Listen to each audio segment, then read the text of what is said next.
At my brother's wedding, my mother grabbed my arm and whispered, "Brenda, you should have tried harder to save your marriage.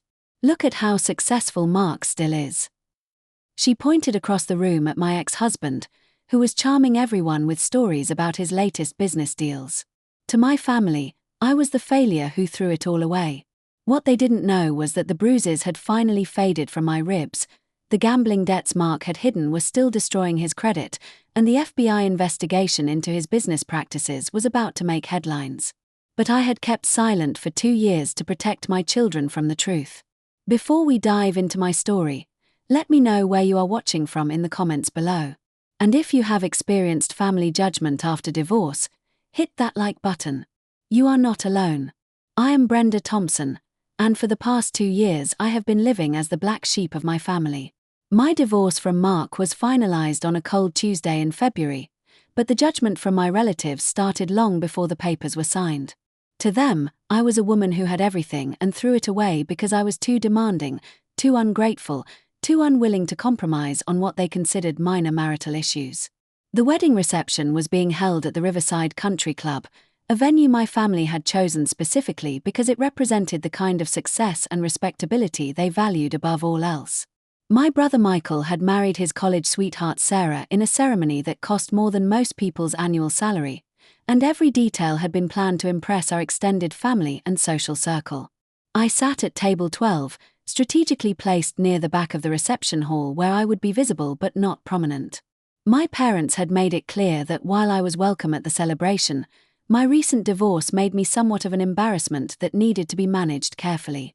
The other occupants of my table included my elderly great-aunt Eleanor, who was nearly deaf, my cousin Janet's teenage daughter who spent the entire evening texting, and 2 family friends who had clearly been informed about my marital failure and spoke to me with the kind of exaggerated kindness usually reserved for terminal patients. Mark sat at table 3, just 2 tables away from the head table where my parents and the bridal party were positioned. He looked exactly like the successful businessman my family remembered, wearing a perfectly tailored navy suit and expensive Italian leather shoes that I knew cost more than my monthly rent.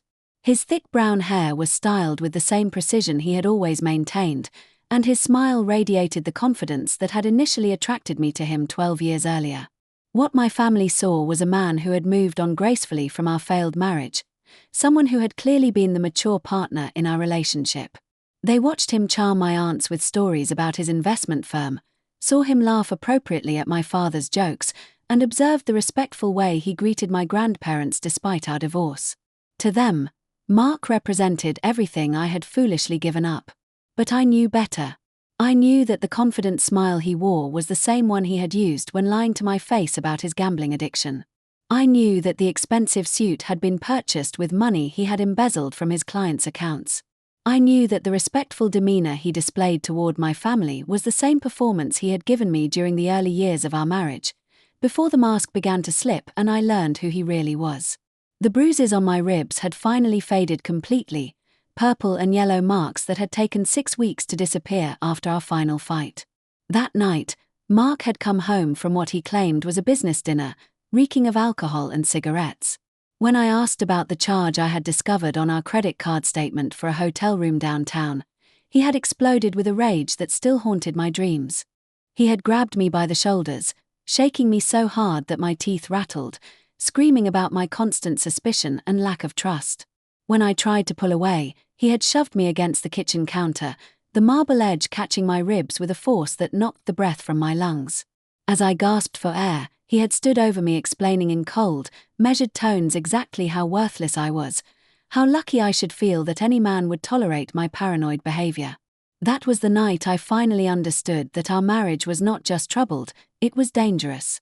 But it was also the night I decided to start collecting evidence instead of just enduring abuse. My mother approached my table during the cocktail hour, her silver hair perfectly styled and her navy dress chosen to complement the wedding colors. Margaret Thompson had always been a woman who valued appearances above almost everything else, and my divorce had disrupted her carefully constructed image of our perfect family.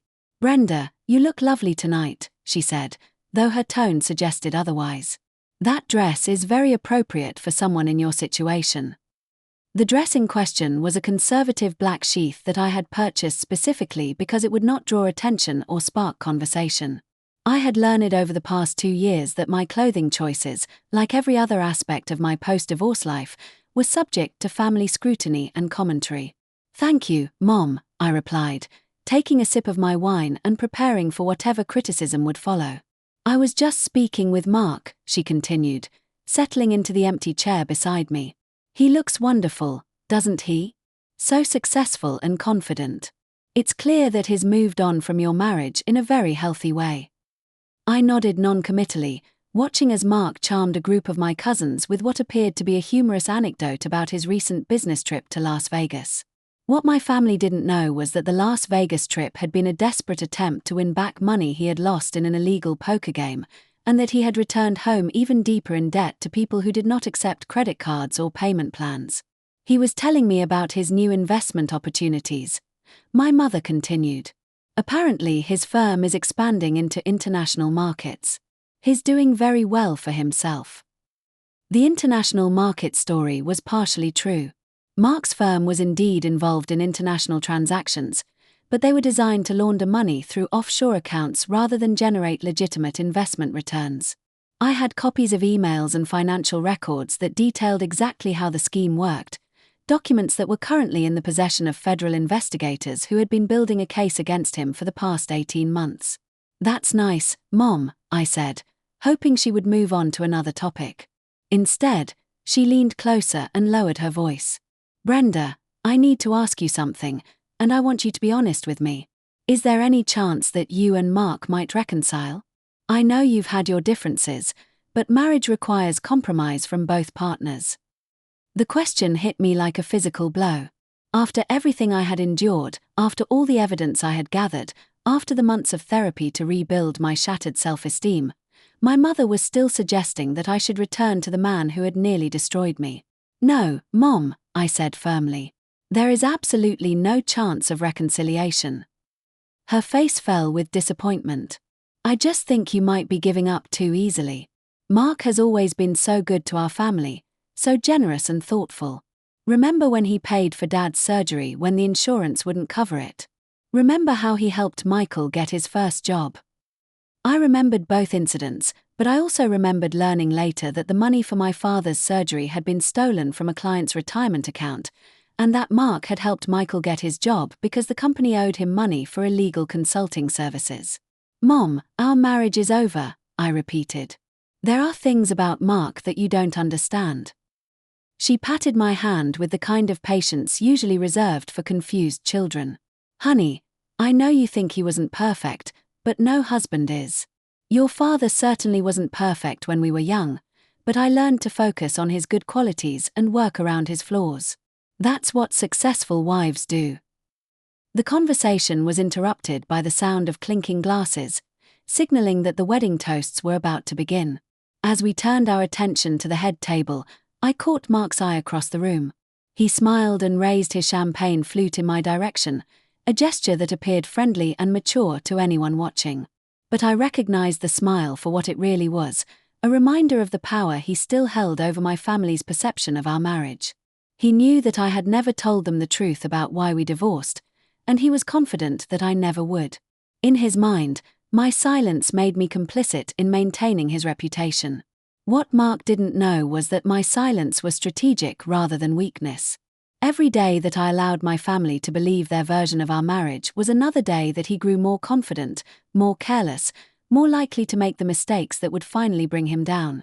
My brother Michael stood to deliver his groom's speech, thanking our parents for their support and love throughout his life.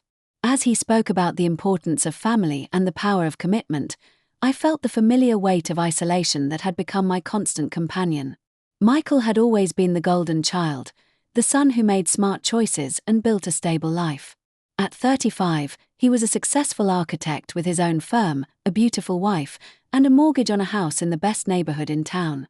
He represented everything our parents valued: professional achievement, social respectability, and most importantly, a marriage that looked perfect from the outside. When Michael finished his speech, he gestured toward our parents' table. "I especially want to thank Mom and Dad for showing me what a strong marriage looks like. 42 years together, and they're still each other's best friends." The crowd applauded, and I joined in mechanically. My parents' marriage was indeed strong, built on shared values and mutual respect. But it was also a marriage that had been protected from the kind of external pressures and internal demons that had destroyed mine. As the evening progressed, I found myself observing the other guests with a mixture of envy and sadness. The married couples at my brother's wedding represented a world I had once belonged to but could never rejoin. They spoke in the casual shorthand of long-term partnerships, made plans that extended months into the future, and took for granted the simple security of having someone to go home with at the end of the night. My sister-in-law Sarah approached my table during the salad course, her wedding dress rustling as she moved. Sarah was 28 years old, blonde, and petite, with the kind of natural optimism that made her genuinely likable despite her privileged upbringing. She had known me since she and Michael started dating 6 years earlier, but our relationship had become strained since my divorce. "Brenda, I'm so glad you could make it tonight," she said, though her smile seemed forced. "I know it must be difficult being here without a plus one." The comment stung, though I knew she hadn't intended it maliciously. Sarah belonged to a generation that couldn't quite imagine attending social events alone, particularly formal events like weddings where your relationship status was constantly on display. "I'm having a lovely time," I replied diplomatically. "The ceremony was beautiful." "Thank you," she said, her smile becoming more genuine. "I hope you don't mind, but I seated Mark at table 3. I thought it might be awkward if he was too close to your table." The seating arrangement had indeed been carefully calculated. Sarah had consulted with my mother extensively about how to handle the delicate situation of having divorced spouses at the same event. The solution they had devised placed Mark close enough to be included in family conversations, but far enough away to avoid direct interaction with me. "That was very thoughtful," I said, meaning it. Sarah was trying to navigate an impossible situation with grace and diplomacy. "He seems to be doing really well," she continued, glancing over at Mark's table. "Michael says his business is expanding internationally." I nodded, unwilling to correct her misconceptions about Mark's business activities. Sarah was an innocent bystander in this drama, someone who had no reason to suspect that the charming man at table 3 was anything other than what he appeared to be. After Sarah moved on to greet other guests, I excused myself from my table and walked to the restroom, needing a few minutes away from the constant performance of appearing happy and well-adjusted. The ladies' room was empty except for an attendant who offered me breath mints and hand lotion with professional discretion. As I washed my hands, I caught sight of myself in the mirror. The woman looking back at me appeared calm and composed, but I could see the exhaustion in my eyes that no amount of concealer could hide. The past 2 years had aged me in ways that went beyond simple chronology. When I had married Mark, I had been 31 years old with a successful career in marketing and a circle of close friends who envied what appeared to be my perfect life. I had believed that I was mature enough to recognize red flags, smart enough to avoid the mistakes that other women made in relationships. But Mark had been incredibly skilled at presenting himself as exactly what I was looking for. He was successful without being arrogant, confident without being controlling, and romantic without being overwhelming. The early years of our marriage had been genuinely happy, filled with shared adventures and mutual support. The changes had been gradual, so subtle that I had dismissed them as normal marital adjustments. His occasional criticism of my appearance became more frequent and more cutting. His need to know where I was at all times shifted from protective to possessive. His drinking, which had always been social, became heavier and more unpredictable. By the time I recognized the pattern, I was already isolated from many of my friends and completely financially dependent on Mark. He had convinced me to quit my job when we bought our house, arguing that his income was sufficient and that I deserved to focus on creating a beautiful home for us. The isolation had been deliberate and methodical. Mark would create conflict whenever I made plans with friends, either by scheduling last-minute business dinners that required my attendance or by picking fights that left me too emotionally drained to socialize. Gradually, my friends stopped calling, and I stopped trying to maintain relationships that seemed to cause more stress than joy. When I returned to the reception, I found my father standing near my table, engaged in animated conversation with my great-aunt Eleanor. Dad was 68 years old, recently retired from his career as a high school principal and struggling to adjust to a life without the structure and purpose that work had provided. Robert Thompson had always been a man who valued discipline and achievement above emotional expression. He had raised Michael and me with high expectations and limited patience for failure or weakness. My divorce represented exactly the kind of personal failing that he found most difficult to understand or forgive. "Brenda," he said as I approached, "I was just telling Eleanor about Michael's promotion. Senior partner before he turns 40, can you imagine?" I smiled and congratulated Eleanor on whatever family news she had shared, though I knew she had probably missed most of the conversation due to her hearing loss. Dad's comment about Michael's success was typical of his communication style, always highlighting achievements that implicitly criticized my own choices. "That's wonderful for Michael," I said, settling back into my chair. "You know," Dad continued, "Mark was telling me earlier about his expansion plans. Sounds like he's really making something of himself in the financial sector." The irony was almost overwhelming. My father, who had spent 40 years teaching teenagers about personal responsibility and making good choices, was praising a man who was currently under federal investigation for fraud, embezzlement, and money laundering. "I'm sure he is," I replied neutrally. Dad studied my face with the analytical expression he had perfected during decades of dealing with difficult students. "Brenda, I hope you don't mind me saying this, but I think you might want to consider whether you were too hasty in ending your marriage." The suggestion hung in the air like a challenge. My father was not a man who spoke carelessly or without purpose. His comment represented a carefully considered judgment about my character and my choices. "Dad, there were things about our marriage that you don't know about," I said carefully. "I'm sure there were problems," he acknowledged. "Every marriage has problems. But successful people find ways to work through their difficulties instead of running away when things get tough." The phrase "running away" felt like a slap across the face. After everything I had endured, after all the courage it had taken to leave, my father still viewed my divorce as an act of cowardice rather than self-preservation. Little did I know that within 6 months, everything would change. The federal investigation that had been quietly building its case would finally move into its final phase. Mark's carefully constructed facade would crumble under the weight of evidence that I had helped provide. And my family would be forced to confront the uncomfortable truth that their judgment of my marriage had been completely wrong. But for now, I sat at table 12, surrounded by people who loved me but didn't understand me, watching my ex-husband charm his way through another evening of deception. The bruises on my ribs had healed, but the emotional scars remained fresh. I had learned to smile and nod when people questioned my choices, to deflect criticism with grace, and to protect the secret that would eventually vindicate me completely. My cousin Jennifer approached my table during the main course, her bright smile faltering slightly when she noticed I was sitting alone. Jennifer was my age, married to a successful dentist, and the mother of twin boys who excelled at everything they attempted. She represented the life path that my family had expected me to follow. "Brenda, sweetie, how are you holding up?" she asked, her voice filled with the kind of sympathy usually reserved for recent widows. "I know events like this can be challenging when you're going through a transition." The word transition was typical of Jennifer's communication style. She had a talent for describing uncomfortable realities in language that minimized their emotional impact. My divorce wasn't a devastating life change, it was a transition. Mark's absence from my life wasn't abandonment, it was an adjustment period. "I'm doing well, actually," I replied, taking another sip of wine. "The children are thriving, and I'm enjoying having more time to focus on my own interests." Jennifer's expression suggested that she found my positive attitude somewhat suspicious. In her worldview, divorced women should be either desperately seeking new husbands or wallowing in regret about their failed marriages.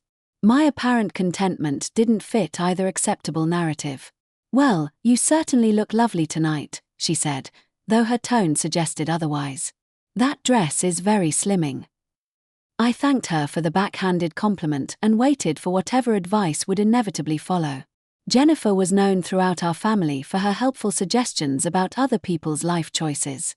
"You know, Brenda, my friend Lisa recently joined one of those online dating services, and she's had some very promising matches. I could ask her to recommend which one might be best for someone in your situation. The suggestion that I should immediately begin searching for Mark's replacement was typical of the pressure I had been receiving from well-meaning relatives. In their minds, my single status was a problem that needed to be solved as quickly as possible. That's very thoughtful, Jennifer, but I'm not really interested in dating right now, I said diplomatically. Her eyes widened with concern. Oh, honey, you can't give up on love just because one marriage didn't work out. You're still young and attractive, but you can't wait too long. Men your age are looking for women who are enthusiastic about building a future together. The advice continued for several more minutes, covering topics like the importance of maintaining my appearance, the necessity of being flexible about potential partners' flaws, and the urgency of finding someone before I became too set in my ways to compromise. What Jennifer didn't understand was that I had spent 8 years compromising with a man who had nearly destroyed me. The idea of enthusiastically pursuing another relationship felt like volunteering to return to prison. As she finally moved on to share her wisdom with other guests, I noticed my Uncle Richard watching me from across the room. Uncle Richard was my father's younger brother, a successful insurance executive who had always been the family's voice of practical wisdom. Unlike my parents, who focused primarily on maintaining appearances, Richard had a reputation for seeing through people's facades and understanding their true motivations. He approached my table during the dancing portion of the evening, carrying 2 glasses of champagne and wearing the kind of serious expression that suggested he had something important to discuss. "Brenda, do you have a minute to talk?" he asked, settling into the chair Jennifer had vacated. "I've been wanting to have a conversation with you for a while now." I accepted the champagne gratefully, curious about what Uncle Richard might want to discuss. Unlike other family members, he had never offered unsolicited advice about my divorce or criticized my decision to end my marriage. "I want you to know that I've always respected your judgment," he began, his voice low enough that other guests couldn't overhear. "You've always been one of the most level-headed people in this family, even when you were a child." The unexpected validation caught me off guard. For the past 2 years, I had grown accustomed to having my judgment questioned and my choices criticized. "Thank you, Uncle Richard. That means a lot to me. I also want you to know that I never bought into the narrative that you gave up too easily on your marriage," he continued. "I've been around long enough to recognize the difference between someone who quits when things get difficult and someone who leaves because staying would be dangerous." My heart began racing as I realized that Uncle Richard might understand more about my situation than I had assumed. As an insurance executive, he had spent decades investigating claims that involved domestic violence, financial fraud, and other forms of abuse. "I appreciate your confidence in me," I said carefully, unsure how much I should reveal. "Brenda, I need to ask you something, and I want you to feel comfortable telling me if it's none of my business," he said, leaning closer. "Was Mark ever physically violent with you?" The direct question left me speechless for a moment. No one in my family had ever asked about domestic violence, despite the obvious signs that something more serious than incompatibility had ended my marriage. "Uncle Richard, that's a complicated question," I said finally, choosing my words carefully. "It's actually a very simple question with a yes or no answer," he replied gently. "And your reluctance to answer it tells me what I need to know." I felt tears welling up in my eyes as the weight of 2 years of silence finally became unbearable. Uncle Richard had offered me something that no one else in my family had provided: the opportunity to tell the truth without being judged or blamed. "Yes," I whispered, so quietly that he had to lean closer to hear me. "More than once." He nodded grimly, as if confirming a suspicion he had held for some time. "I thought so. The way you flinch sometimes when people move too quickly, the way you position yourself near exits at family gatherings, the fact that you never talk about specific incidents from your marriage. I've seen those behaviors before." Uncle Richard's professional experience had given him insights that other family members lacked. He understood that victims of domestic violence often developed hypervigilance and other protective behaviors that persisted long after they had escaped dangerous situations. "Does anyone else in the family know?" he asked. "No, and I need to keep it that way for now," I said, glancing around to make sure no one was listening to our conversation. "There are reasons why I can't discuss the details of my marriage publicly." Legal reasons? He asked perceptively. I nodded, unable to provide more specific information without potentially compromising the federal investigation. I understand, he said. But I want you to know that when you're ready to tell your story, you'll have at least one person in this family who will believe you and support you. The conversation with Uncle Richard provided me with something I hadn't realized I was missing: validation from someone who understood that my divorce had been an act of survival rather than selfishness. For the first time in 2 years, I felt like someone in my family saw me as a strong person who had made difficult but necessary choices. As the evening wound down, I observed the other guests with a mixture of sadness and anticipation. They were celebrating a beginning, the start of a new marriage filled with hope and possibility.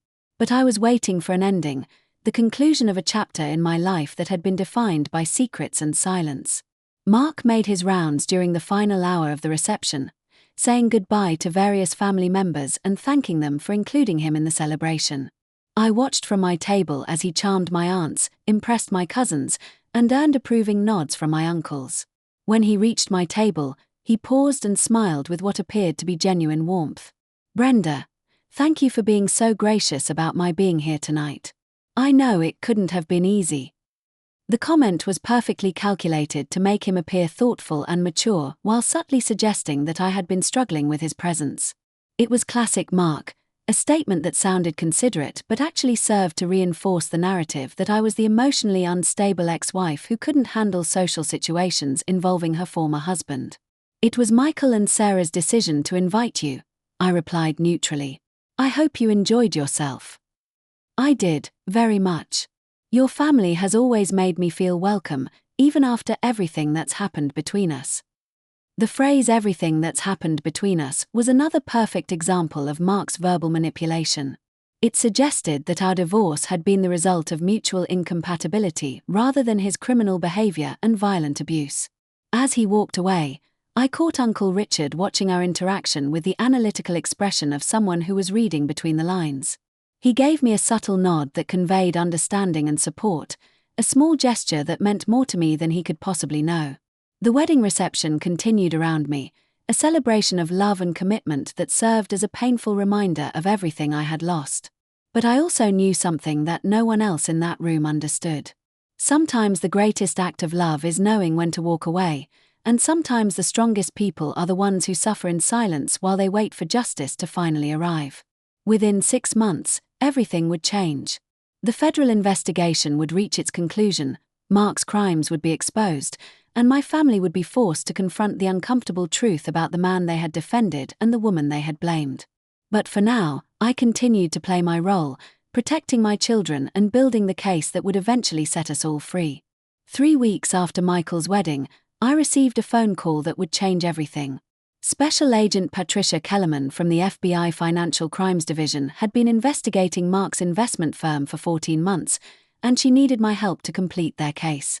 Mrs. Thompson, we understand you were married to Mark Thompson for 8 years, Agent Kellerman said during our first meeting at a downtown coffee shop. We have reason to believe you may have access to information that could be crucial to our investigation. I had been expecting this call ever since I discovered the first suspicious documents in Mark's home office 2 years earlier. What started as my attempt to understand our deteriorating finances had led me down a rabbit hole of forged documents, falsified investment statements, and client accounts that existed only on paper. Agent Kellerman was a woman in her early 40s with short auburn hair and the kind of direct gaze that suggested she had heard every lie imaginable. She wore a simple grey suit and minimal jewelry, projecting an image of professional competence that immediately put me at ease. I want to help, I told her, but I need to know that my children will be protected. Mark has threatened to take them away from me if I ever speak publicly about our marriage. We can arrange witness protection services if necessary, she assured me. But first, let's talk about what you know. Over the next 4 hours, I provided Agent Kellerman with copies of bank statements, client correspondence, and financial records that I had secretly photocopied during the final months of my marriage. The scope of Mark's fraud was staggering, involving over $40 million in stolen client funds and a network of shell companies designed to hide money in offshore accounts. The most damaging evidence came from Mark's personal computer, which I had accessed using a password I discovered written on a sticky note hidden in his desk drawer. His email correspondence revealed a pattern of deliberate deception spanning 5 years, including detailed instructions to business partners about how to falsify investment returns and manipulate client statements. "This is exactly what we needed," Agent Kellerman said, reviewing the documents. "But we're going to need you to continue gathering information while we build our case. Are you prepared to do that?" The request terrified me, but I agreed. For the next 6 months, I maintained the pretense of a cordial post-divorce relationship with Mark while secretly documenting his ongoing criminal activities. Every interaction became an opportunity to gather evidence, every casual conversation a chance to confirm details about his business operations. The psychological toll of this double life was enormous. I had to smile and make small talk with a man who had abused me while wearing a hidden recording device. I had to pretend that I believed his lies about his business success while documenting evidence that would eventually destroy him. Most difficult of all, I had to endure my family's criticism of my divorce while knowing that I was working to protect countless innocent victims from financial ruin. Agent Kellerman and I developed a careful communication system. We would meet monthly at different locations around the city, always maintaining the appearance of casual encounters between acquaintances. She provided me with sophisticated recording equipment and taught me how to steer conversations toward topics that would be useful for the investigation. During one particularly challenging meeting, Agent Kellerman noticed that my hands were shaking as I handed over a new batch of documents. "Mrs. Thompson, I need you to know that what you're doing requires incredible courage," she said gently. "Most people in your situation would be too frightened to help us. The evidence you've provided has already prevented Mark from stealing millions more from his clients." Her words provided me with the strength to continue, but they also highlighted the dangerous position I was in. If Mark discovered my cooperation with federal investigators, I had no doubt that he would retaliate in ways that could endanger my children's safety. Meanwhile, my family's criticism of my divorce intensified. My mother began inviting Mark to family gatherings, explaining that she didn't want to choose sides in our personal dispute. My father started making pointed comments about women who gave up too easily on their marriages. Even my brother Michael, who had previously been supportive, began questioning whether I had tried hard enough to make our relationship work. The worst incident occurred during Thanksgiving dinner at my parents' house. I arrived with my 2 children, Emma who was 10 and Jake who was 8, expecting a peaceful family meal. Instead, I found Mark sitting at the dining room table, carving the turkey like he had never left the family. "Brenda," my mother announced cheerfully, "I invited Mark because the children should see their father on holidays. I hope you don't mind." I minded desperately, but protesting would have created the kind of scene that my mother abhorred and that would have given Mark ammunition to use against me in future custody disputes. Instead, I smiled tightly and took my seat at the far end of the table, as far from Mark as possible. During dinner, Mark regaled my family with stories about his latest business successes. He described a new investment fund he was launching, a partnership with European banks, and his recent purchase of a vacation home in the Bahamas. Every story was either completely fabricated or based on money he had stolen from his clients, but my family hung on his every word. "Mark, you're so entrepreneurial," my sister-in-law Sarah said admiringly. "I wish I had your business sense." "It's all about recognizing opportunities that other people miss," Mark replied modestly, "and having the courage to take calculated risks." The irony was overwhelming. Mark was describing his criminal activities as legitimate business acumen, and my family was praising him for exactly the traits that would eventually land him in federal prison.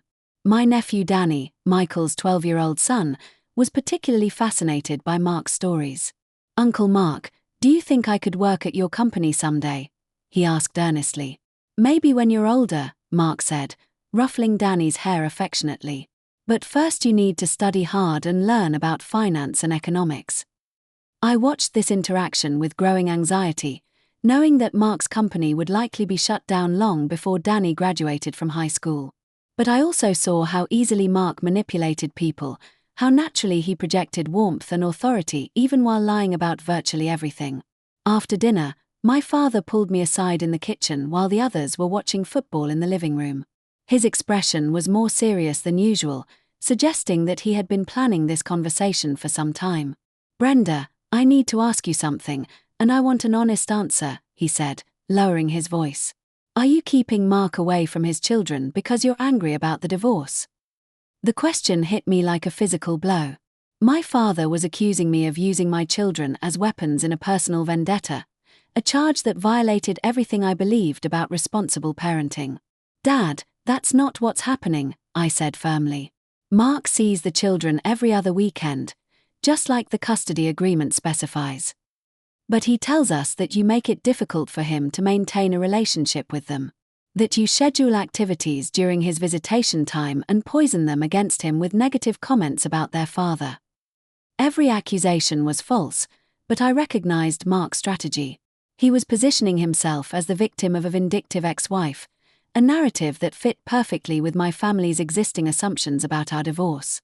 "Dad, I have never said anything negative about Mark to the children, and I have never interfered with his visitation rights," I said, struggling to keep my voice level.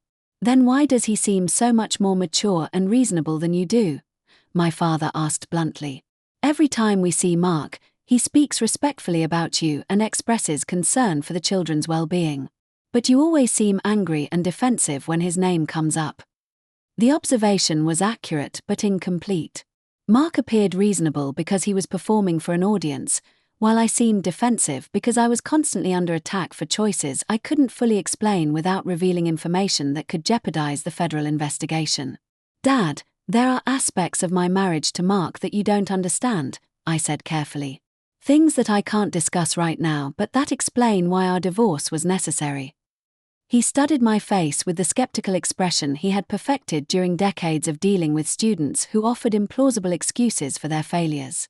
"Brenda, I've been married to your mother for 42 years, and I can tell you that every marriage has problems.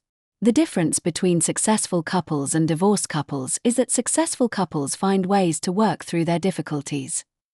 The lecture continued for another 10 minutes, covering topics like the importance of compromise, the damage that divorce inflicts on children, and the selfishness of modern women who prioritized their own happiness over family stability.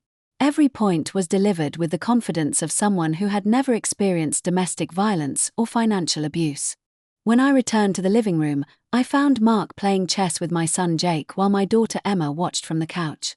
The scene looked perfectly normal, like a loving father spending quality time with his children during a holiday visit. But I noticed details that other people missed. The way Mark's jaw tightened when Jake made a move he didn't approve of. The subtle way he corrected Emma's posture when she slouched against the cushions. The performative quality of his laughter when the children made jokes. Mark had always been controlling with the children, setting rigid rules about their behavior and expressing disappointment when they failed to meet his expectations. During our marriage, I had gradually taken over most of the parenting responsibilities because Mark's approach created tension and anxiety in both kids. Since our divorce, the children had relaxed considerably. Emma had started speaking up more in school and expressing opinions that sometimes differed from mine. Jake had developed a sense of humor that was spontaneous rather than calculated to please adults. Both children seemed more confident and creative without the constant pressure to perform for their father's approval. But explaining this to my family would have required me to criticize Mark's parenting style, something that would have been seen as further evidence of my vindictive attitude toward my ex-husband. The evening ended with Mark graciously thanking my parents for including him in the family celebration. He hugged each family member warmly, complimented my mother's cooking, and promised to send my father information about investment opportunities that might interest him. As he prepared to leave, Mark approached me with an expression of concerned sincerity that I recognized as one of his most practiced performances. "Brenda, I hope we can continue to work together for the children's sake," he said, speaking loudly enough for my parents to hear. "I know our divorce was difficult, but I want you to know that I don't hold any grudges. The kids are what matter most." "Of course," I replied, maintaining the facade of polite cooperation that the situation required. I was thinking that maybe we could have coffee sometime to discuss their school schedules and extracurricular activities. I want to make sure we're coordinating our efforts as parents. The suggestion sounded reasonable to anyone listening, but I recognized it as an attempt to create opportunities for private conversations where Mark could monitor my activities and assess whether I posed a threat to his operations. "I'll call you next week," I said non-committally. After Mark left, my mother cornered me in the hallway while I was helping the children gather their coats and backpacks. "Brenda, I hope you saw how graciously Mark handled himself tonight," she said, her tone suggesting that I should learn from his example. "He clearly wants to maintain a positive relationship with this family, despite everything that's happened." "I noticed," I replied, focusing on Jake's tangled shoelaces to avoid making eye contact. "I think it would be good for everyone if you could find a way to be more flexible about your relationship with him. The children need to see their parents getting along, and frankly, the rest of us are tired of walking on eggshells every time both of you are present." The comment stung because it contained a kernel of truth.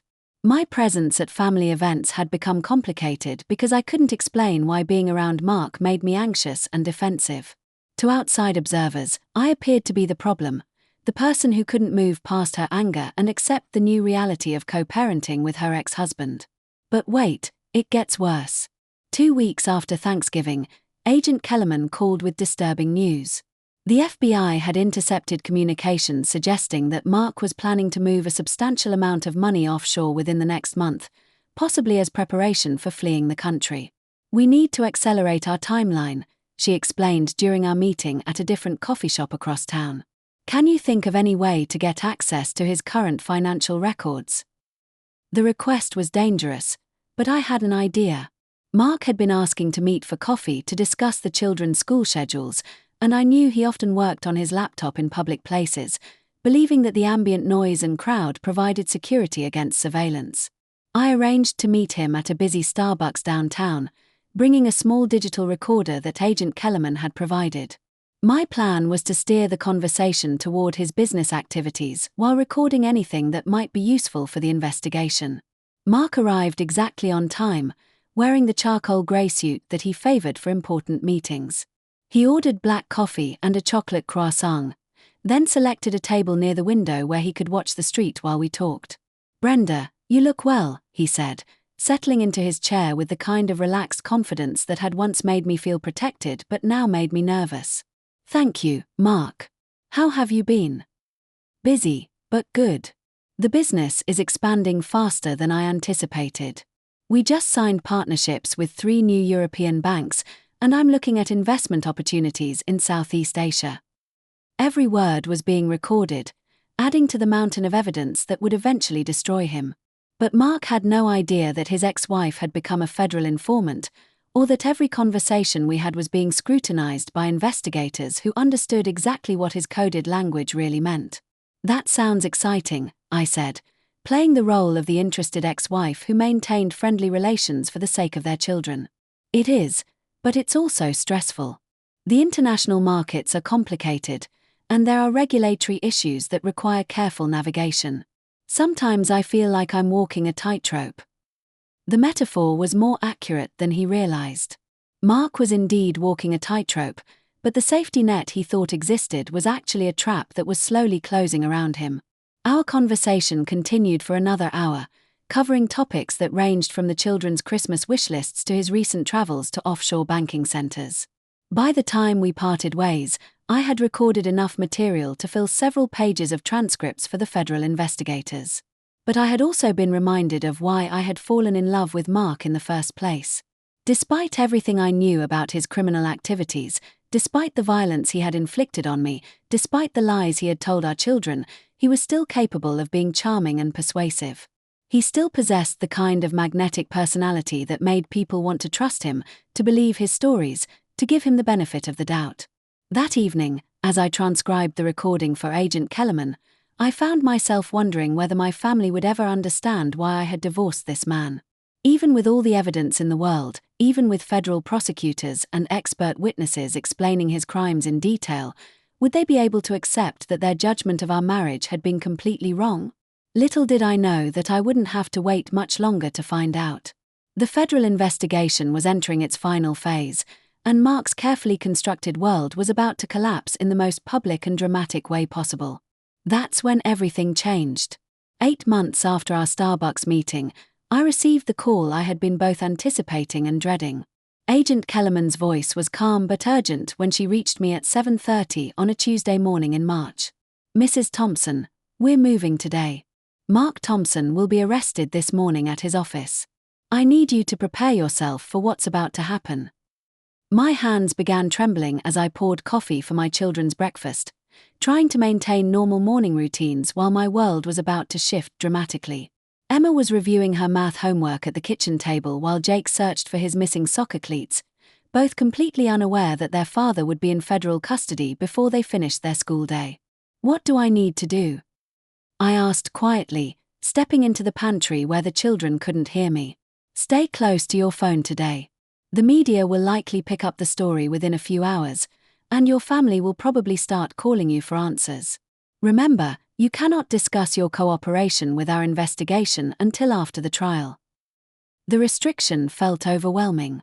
After 2 years of silence, I would finally be vindicated, but I still wouldn't be able to explain my role in bringing Mark to justice. "Agent Kellerman, my family is going to be shocked and confused.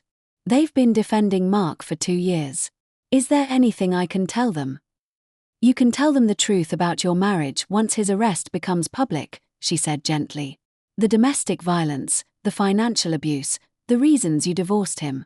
What you cannot discuss is your cooperation with the FBI or any evidence you provided."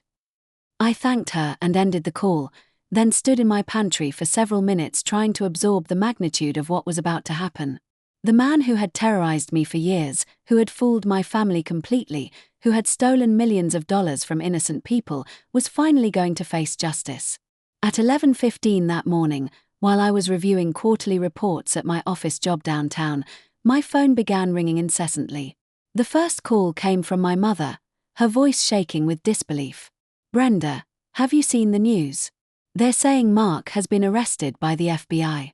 This has to be some kind of mistake."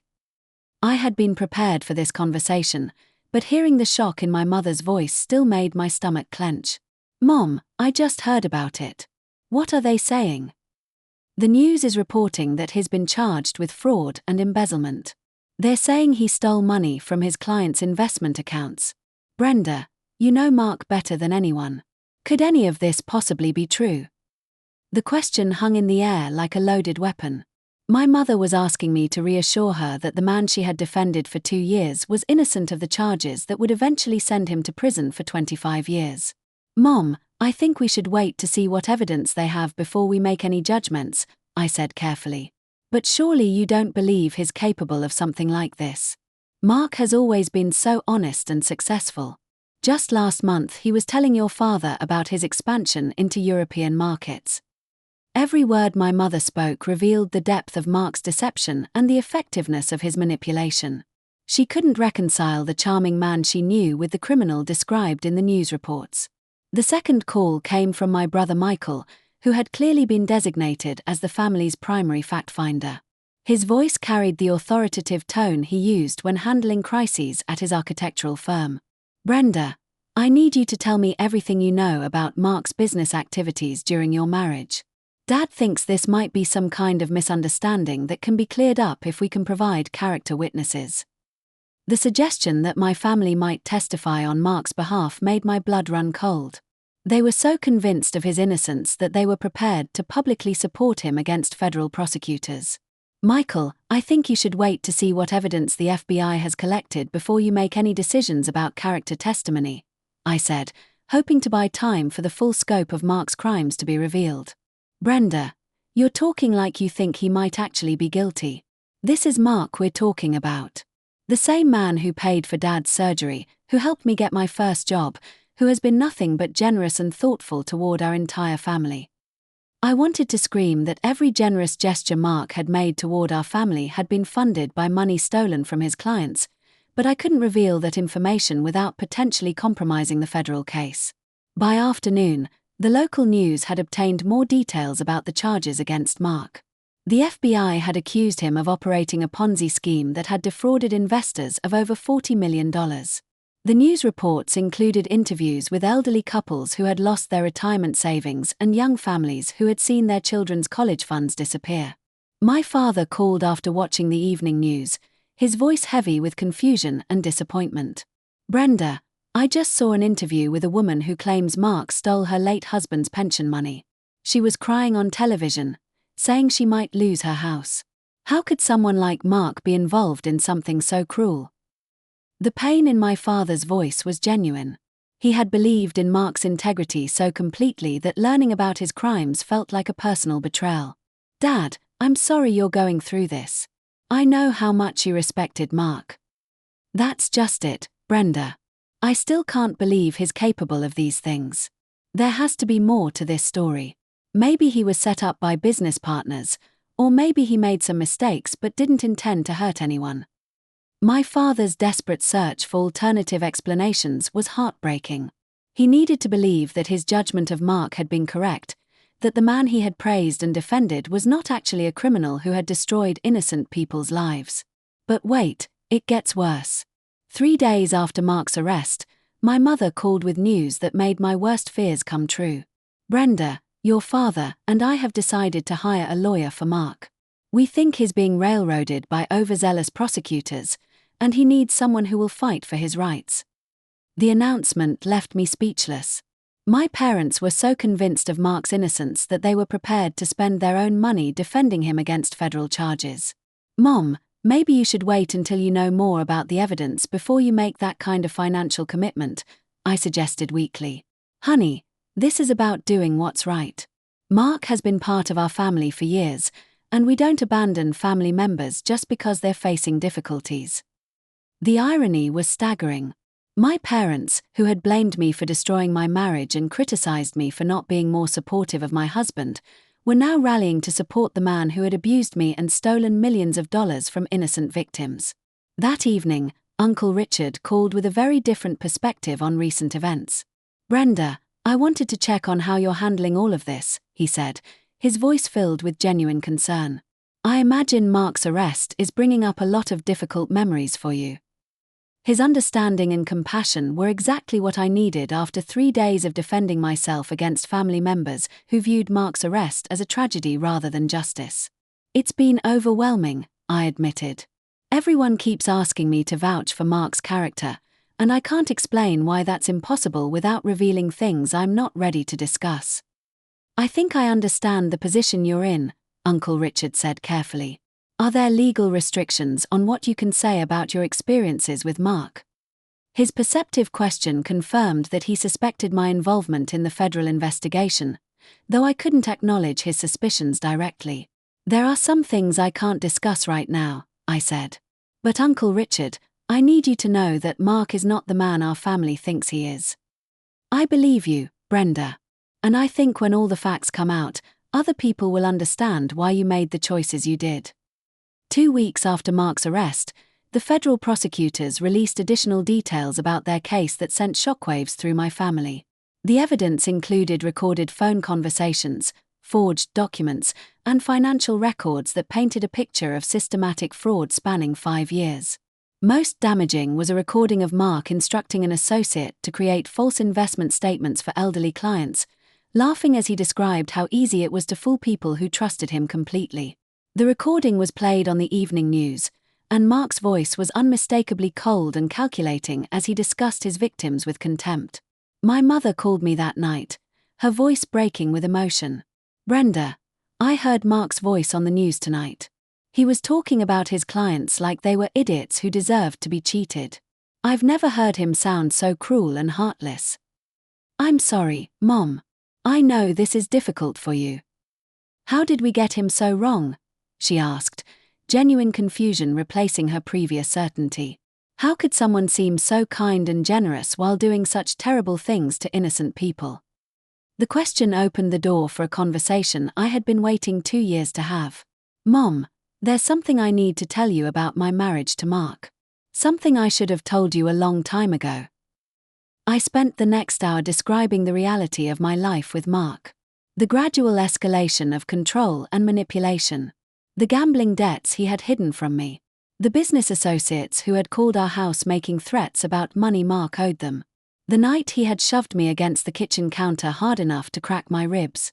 My mother listened in shocked silence, occasionally asking quiet questions that revealed her growing understanding of how completely she had misunderstood my marriage.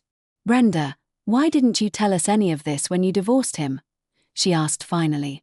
"Because I knew you wouldn't believe me. Mark was so good at seeming perfect when other people were watching. And I was afraid that if I accused him of abuse without proof, he would find a way to take the children away from me. But we're your family. We should have supported you instead of criticizing you." The admission was more than I had dared hope for. My mother was finally acknowledging that their treatment of me had been unfair and hurtful. "Mom, you couldn't have known. Mark was very skilled at manipulating people's perceptions. But we should have trusted your judgment instead of assuming you were being difficult or unreasonable." Over the following weeks, similar conversations took place with other family members as the full scope of Mark's crimes became public. My father apologized for questioning my parenting decisions and for suggesting that I should try to reconcile with my ex-husband. Michael admitted that he had been wrong to criticize my attitude toward Mark and acknowledged that I had been protecting my children rather than being vindictive. The most meaningful conversation came from my sister-in-law Sarah, who called to apologize for seating arrangements and comments that had made me feel judged and unwelcome at family events. "Brenda, I'm so sorry for everything we put you through. If I had known what you were dealing with, I would have handled things completely differently." "Sarah, you were trying to be diplomatic in an impossible situation. You couldn't have known the truth." "But that's just it," she said. "I should have asked more questions instead of making assumptions. When someone gets divorced, especially someone like you who had always seemed so happy, there are usually serious reasons." The revelations about Mark's crimes had a domino effect on family relationships that extended far beyond my immediate situation. My cousins began questioning their own assumptions about domestic violence and financial abuse. My aunts started paying closer attention to warning signs in their friends' relationships. My uncles became more skeptical of business associates who seemed too good to be true. Most importantly, my children finally learned the truth about why their parents' marriage had ended. Emma, now 12 years old, had been asking increasingly sophisticated questions about the divorce and her father's arrest. Jake, at 10, was struggling to understand how his father could be both the man he remembered and the criminal described in news reports. I sat both children down for a conversation that I had been dreading but knew was necessary. "Kids, I want to explain why Daddy and I got divorced and why he's in trouble with the police now." I told them age-appropriate versions of the truth. That their father had been taking money that didn't belong to him. That he had sometimes been mean to me in ways that weren't okay. That I had divorced him to keep our family safe, not because I didn't love them or want them to have a father. Emma listened thoughtfully, asking careful questions that revealed she had already suspected that something more serious than incompatibility had ended our marriage. "Mom, is that why you always seemed nervous when Dad would pick us up for visits?" she asked. "Yes, sweetie. I was worried about you, but I didn't want to say bad things about your father because I thought it would hurt you." Jake was more emotional, crying as he processed the information that his father was not the hero he had believed him to be. "Does this mean Daddy is a bad person?" he asked. "It means Daddy made some very bad choices that hurt a lot of people," I explained. "But it doesn't change the fact that he's your father, or that he loves you." The conversation was heartbreaking but necessary. My children deserved to understand the truth about their family, and they needed to process the complex emotions that came with learning that someone they loved was capable of terrible things. 6 months later, Mark pled guilty to 15 federal charges including wire fraud, money laundering, and racketeering. He was sentenced to 25 years in federal prison without the possibility of parole. The judge's comments during sentencing were particularly harsh, noting that Mark had shown no remorse for his actions and had continued to blame others for his crimes even after his conviction. My family attended the sentencing hearing, not to support Mark but to show solidarity with me and the children. Uncle Richard sat beside me in the courtroom, offering quiet strength as we listened to victim impact statements from people whose lives Mark had destroyed. One elderly woman described losing her home because Mark had stolen her late husband's pension fund. A young father explained how his daughter's college fund had disappeared, forcing her to abandon her dreams of becoming a doctor. A retired teacher talked about having to return to work at 70 years old because Mark had embezzled her retirement savings. Each story was a reminder of the human cost of Mark's crimes and the importance of bringing him to justice. But they were also validation of my decision to cooperate with the federal investigation, even when doing so meant enduring 2 years of criticism and judgment from my own family. As we left the courthouse that day, my mother took my hand and squeezed it gently. "Brenda, I'm proud of you for having the courage to leave him and protect your children. I'm sorry it took us so long to understand." The apology meant everything to me, not because I needed my family's approval to feel good about my choices, but because it represented the end of a chapter defined by secrets and silence. For the first time in years, I could be completely honest about my experiences without worrying about legal consequences or family judgment. That evening, I cooked dinner for my children in our small apartment, the same routine we had followed for the past 3 years. But everything felt different now. The weight of secrecy had been lifted, the truth had been acknowledged, and justice had finally been served. Emma helped me set the table while Jake finished his homework at the kitchen counter. They were both doing well in school, both had close friendships, and both seemed genuinely happy in ways that would have been impossible if we had stayed with Mark. "Mom," Emma said as we sat down to eat, "I'm glad you divorced Dad. I know it was hard, but you kept us safe." Her words captured everything I had hoped my children would understand someday. That sometimes love means making difficult choices. That protecting your family is more important than maintaining appearances. That strength sometimes looks like vulnerability, and courage sometimes requires silence until the moment is right to speak. If you enjoyed this story of family judgment and ultimate vindication, please hit that like button and subscribe for more incredible true stories. Share your own experiences with family misunderstanding in the comments below. Have you ever had to protect a secret that others couldn't understand? Let me know your thoughts, and remember that sometimes the people who judge you the harshest are the ones who need to learn the most. Thanks for watching, and I will see you in the next story.